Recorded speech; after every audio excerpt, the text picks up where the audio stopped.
تو یہ بھی اکیلے جانے سے ڈرے گی، مگر ہماری بہن بڑی نڈر ہے، یہ موقع ملتے اکیلے جا نکلتی۔ جانے کیوں اتنی سیلانی تربیت ہے؟ بھلا یہ اتنے کھیت کھلیان کافی نہیں سیر سپاٹے کو؟ کیا ڈاک بنگلے پہ جانا ضروری تھا؟ خیر پھر یوں ہوا کہ ایک روز یہ وہاں گئی تو ایک افسر آیا ہوا تھا۔ اس نے ان کو باتوں میں لگا لیا اور دوبارہ آنے کا وعدہ لیا۔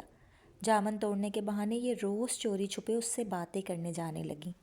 پہلے تو کسی کو پتہ نہ چلا، پھر چوکیدار نے دیکھ لیا، بنگلے کے باغ میں بابو سے باتیں کرتے۔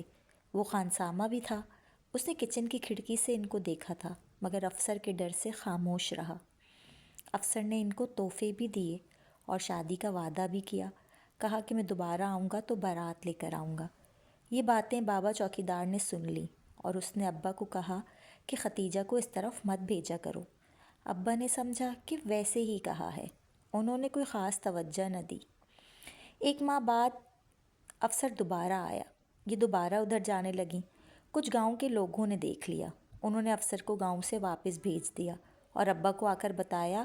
اب میرے بابا کے کان کھڑے ہو گئے، انہوں نے آپی کو خوب مارا، دھمکیاں دیں، مگر وہ افسر جاتے جاتے آپی سے وعدہ کر گیا کہ میں ضرور آؤں گا، تم شادی نہ کرنا بلکہ میرا انتظار کرنا۔ وہ بابو تو چلا گیا، ہماری بہن کی زندگی برباد ہو گئی۔ 1 سال تک وہ نہ آیا۔ یہ اس کی آس میں جیتی مرتی رہیں، دن رات اس کا انتظار کرتی تھیں۔ صرف مجھ سے ذکر کرتی کیونکہ میں کسی سے آپی کی باتیں نہیں کہتی تھی۔ کبھی کہتی جا ذرا دیکھ کر آ، ڈاک بنگلے کی بتیاں جلتی ہیں کہ نہیں۔ ان کو ادھر جانے کی بالکل اجازت نہ تھی۔ میں جا کر دیکھ آتی اور ان کو بتاتی کہ ادھر کوئی نہیں ہے، گپ اندھیرا ہے، چوکیدار بھی نہیں ہے۔ گھر والے ان کی شادی کرنا چاہتے تھے مگر یہ سنتی ہی نہ تھی۔ اپنے منگیتر کو گھر آنے سے منع کرتی، جس پر تائی خفا ہو گئیں کہ ابھی سے یہ حال ہے، جب بہو بنے گی تو کیا کرے گی۔ تائی اب طرح طرح کی باتیں بنانے لگیں۔ گاؤں والے بھی بدظن تھے، یہی وجہ ہے کہ لوگ ان کو اچھا نہیں سمجھتے اور ان سے صحیح طرح سے بات نہیں کرتے۔ وہ آپی کو آوارہ لڑکی کہتے ہیں اور اپنی بیٹیوں کو ان سے ملنے سے روکتے ہیں۔ آپ شہری ہیں، آپی کو شہری بہت اچھے لگتے ہیں، وہ آپ سے پیار کرتی ہیں، آپ ہی ان کو سمجھائیے کہ وہ شادی کے لیے مان جائیں، ورنہ بھائی ان کو باندھ کر ماریں گے۔ ابھی تو اماں کے منع کرنے پر چپ ہیں اور کچھ نہیں کہتے۔ میں نے نازو سے وعدہ کیا کہ میں اس کو سمجھاؤں گی۔ 3 روز بعد میری ملاقات ختیجہ سے ہوئی۔ میں نے پوچھا کیا یہ سب صحیح ہے؟ وہ بولی ہاں، مجھے اس بابو کا انتظار ہے، مگر تم کو کس نے بتایا ہے؟ میں نے کہا تمہارا ماتھا دیکھ کر سارا حال پڑھ لیا ہے، جس نے بھی بتایا ہو۔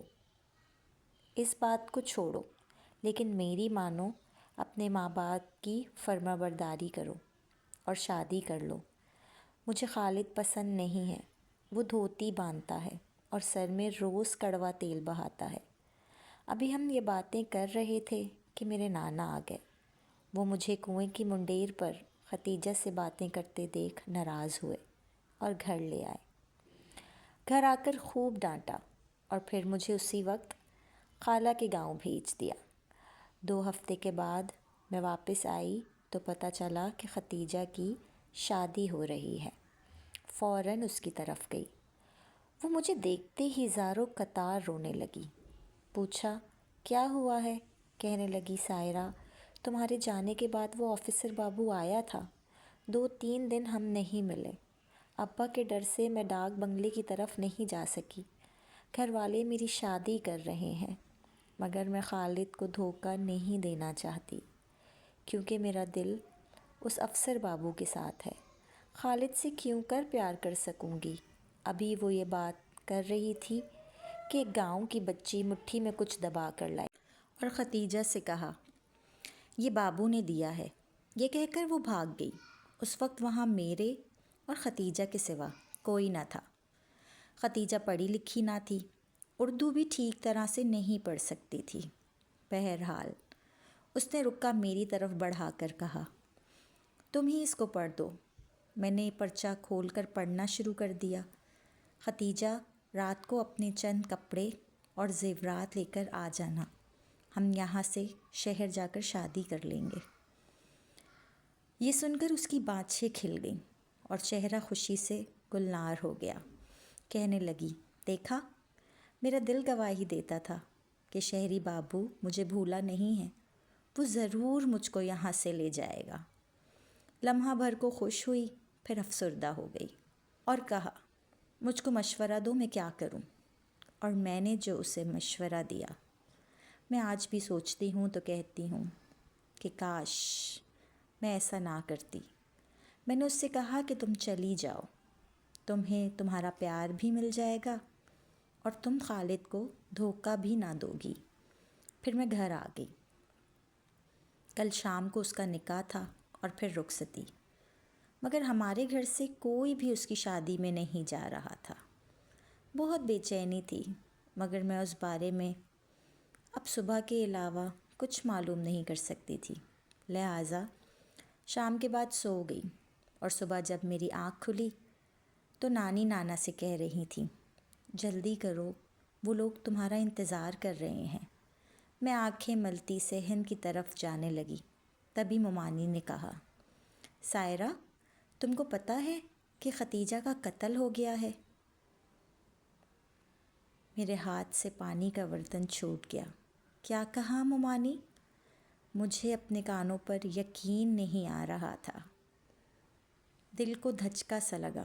پہلے نانی ان کے گھر گئیں، کچھ دیر بعد میں بھی ممانی کے ہمراہ وہاں گئی تو نازو نے بتایا کہ آپی دلہن کے لباس میں تھیں۔ نازو نے خود اس کے اصرار پر اس کو باہر تک پہنچایا تھا اور گھر سے تمام جمع پونجی بھی لے گئی تھی، لیکن جب گھر میں اس کی غیر موجودگی کا پتہ چلا تب بہت دیر ہو چکی تھی۔ جب بھائی اس کو ڈھونڈتا ڈاک بنگلے پہنچا تو وہ وہاں قابل اعتراض حالت میں ملی، جبکہ زیور اور نقدی لے کر وہ افسر وہاں سے فرار ہو چکا تھا۔ ختیجہ کو اس نے نشہ آور کوئی شے پلا دی تھی۔ اس کا بھائی جمال بہن کو اس حال میں دیکھ کر غیرت سے آگ کا شعلہ بن گیا اور اس نے فوراً اپنی بہن کو قتل کر دیا اور خود تھانے پیش ہو گیا۔ ماں تو بین بھی نہ کر پا رہی تھی، وہ اوٹ پٹانگ باتیں کر رہی تھی، لگتا تھا پاگل ہو گئی ہے۔ باپ بیچارہ سکتے میں آ گیا۔ تب مجھ کو اپنی ناسمجھی اور نااندیشی پر بڑا غصہ آیا کہ میں نے ہی ختیجہ کو مشورہ دیا تھا کہ وہاں چلی جائے۔ مجھے کیا معلوم تھا کہ محبت کا یہ روپ بھی ہوتا ہے۔ میں 9ویں کی طالبہ تھی، لوگوں کو سمجھنا اور زندگی کا تجربہ مجھے چھو کر بھی نہیں گزرا تھا۔ بار بار ختیجہ کا معصوم چہرہ نگاہوں میں آتا تو آنکھوں سے آنسو ٹپکنے لگتے۔ سوچتی تھی، اے کاش میں گاؤں گئی ہی نہ ہوتی۔ اگر گئی تھی تو ختیجہ سے نہ ملی ہوتی۔ اگر ملنا ہی تھا تو پھر اس کو ایسا مشورہ نہ دیا ہوتا۔ وہ بیچاری تو اپنے بھول پن میں پوچھ رہی تھی کہ مجھے مشورہ دو، میں کیا کروں؟ اے کاش